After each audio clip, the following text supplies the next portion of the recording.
এক পিস মুরগির মাংস সাথে কিছু উপকরণ দিয়ে তৈরি করে নিলাম ঝটপট মিট বক্স।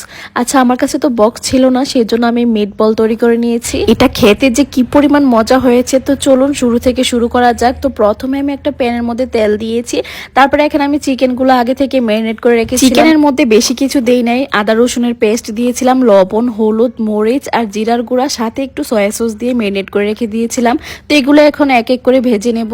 আচ্ছা, একটা জিনিস বলতে ভুলে গিয়েছিলাম, এখানে কিন্তু একটু মুচমুচে করার জন্য ময়দাও দিয়েছিলাম। চিকেন গুলো ভাজা হয়ে গেলে এখানে আমি আলুগুলো দিয়ে দেবো। এগুলোকে আমি পিস পিস করে কেটেছিলাম। এখানে আমি লবণ, হলুদ, মরিচ আর একটু ময়দা দিয়েছিলাম।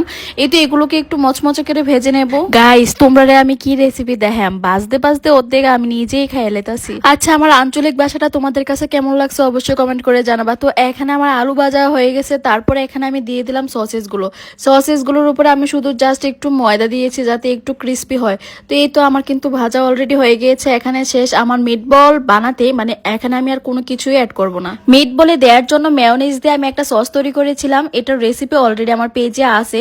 তো এখানে কিন্তু আমি সিদ্ধ ডিম দিয়ে তৈরি করেছিলাম।